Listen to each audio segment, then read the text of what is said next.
गया तो मैंने दुकान से 2 अंडे ले लिए और पैसे देना मैं भूल गया। दुकानदार ने भी पैसे नहीं लिए, भूल गया।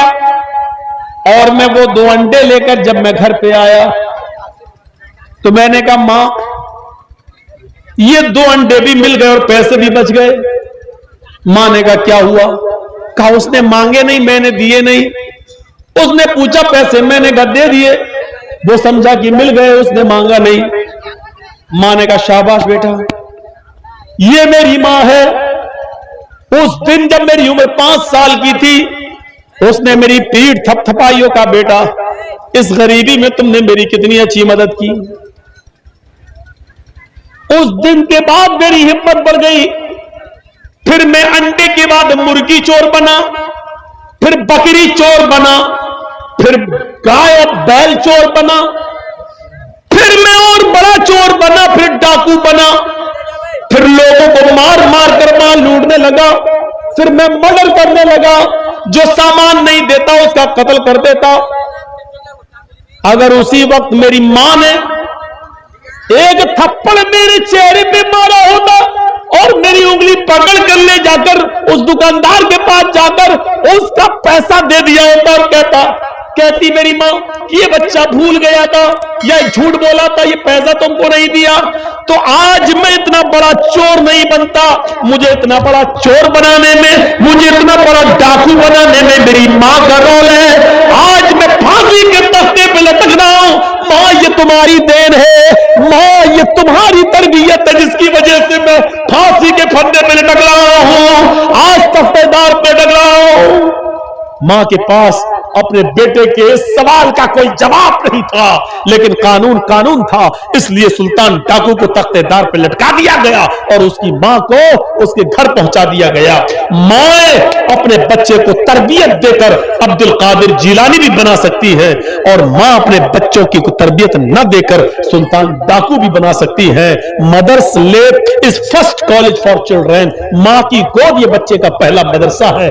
बच्चा मां की गोद से जो तरबियत सीखेगा वो सीखता है, और बच्चे को अगर मां ने नहीं सिखाया तो दुनिया की किसी यूनिवर्सिटी से कोई अच्छा लड़का अच्छी तरबियत लेकर नहीं उठेगा। यहां जितने शराब पीने वाले हैं, जरूर उनकी शराब पीने में उनके मां बाप का कोई रोल रहा होगा, वरना कोई नौजवान शराब नहीं पीता।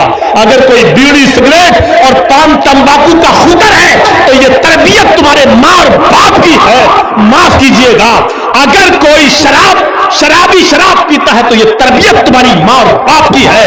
अगर कोई 200 और 500 और 1000 रुपए में जाकर लड़कियों के जिस्मों से खेलता है और जिना करता है गुमटियों पर या फिर अड्डों पे और चकलों पे जाके, तो इसमें तुम्हारी नहीं तुम्हारे मां बाप की तरबियत का रोल है। मेरे भाइयों, अब चाहो तो अपने मां बाप को रुस्वा करो और चाहो तो अपने मां बाप की इज्जत का उनको बढ़ाओ। ये हमारे बुरे कामों के पीछे हमारे मां बाप का किरदार देखा जाता है कि इसका बाप कैसा है, इसके बाप ने इसको कोई तरबियत नहीं दी होगी। मेरे प्यारे साथियों, 2 बज चुके हैं, मैं इससे ज्यादा आगे नहीं बढ़ पाऊंगा। आज मुझे नहीं मालूम था, हमारे जो एमएलए साहब ने जो प्रोग्राम दिया है, पहले बात हुई थी, उन्होंने कहा था कि हम आपको अपनी गाड़ी से भेज देंगे। ये मेरा 29 तारीख का प्रोग्राम और मेरी 1 बजे की फ्लाइट है पटना से लखनऊ, और कल कुछ नेता लोगों के साथ वहां पर लखनऊ में कुछ है, वहां एक मेरी पर्सनल मीटिंग है शाम को 7 बजे की उन लीडर के साथ, इसलिए मुझे जाना जरूरी है।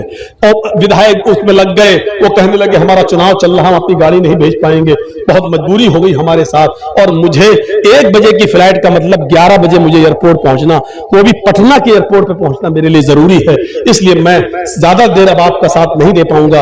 अल्लाह से दुआ कीजिए, जिंदगी रही तो फिर कभी आपसे मुलाकात होगी। मैंने फिर भी 2 बजा दिया है, जलसों का सिस्टम बदलो, 12 बजे जलसे खत्म करने की आदत डालो, 10 बजे तक चंदा करो, 10 से 12 तक तकरीर कराओ और 12 बजे तकरीर खत्म करो। लोग कहते मुसलमान परेशान है, नहीं, फजर की नमाज और आजान होते वक्त मुसलमानों की का गहरी नींद में सोना, यह हमें बतला रहा है कि मुसलमान कितना चैन और सुकून की नींद सो रहा है। परेशान लोगों को नींद नहीं आती है, जिनको परेशानियां और टेंशन होती है उनको नींद नहीं आती है। फजर की आजान के वक्त तुम्हें आराम से नींद आ रही हो, तुम सोते हो, इसका मतलब यह है कि मुसलमान परेशान नहीं है। यह झूठ है कि बीजेपी परेशान कर रही है, यह झूठ है कि फला हमें परेशान कर रहा है।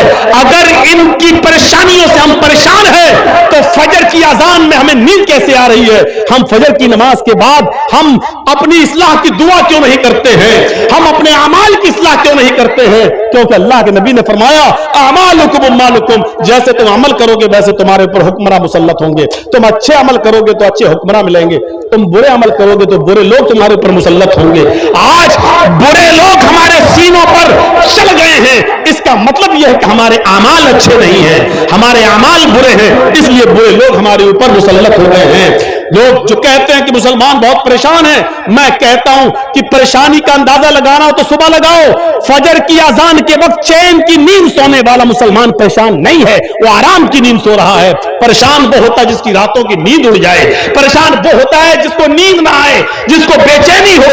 आपकी नींद बता रही है, फजर में आपकी मस्जिदें बता रही है कि आप परेशान नहीं, आप बहुत खुश हैं। मेरे भाइयों, अपनी परेशानी है तो जाहिर करो, मस्जिद में आओ और दुआ मांगो कि अल्लाह हमारी इस्लाह फरमा दे, हमारे हालात अच्छे कर दे, अल्लाह हमारे ऊपर से बुरे हुक्मरानों का साया उठा ले। ये दुआ मांगो मेरे भाइयों, तब अल्लाह रब्बुल आलमीन हमारी सुनेगा। अल्लाह से दुआ है कि बार इलाह हमारी खताओं को माफ फरमा दे।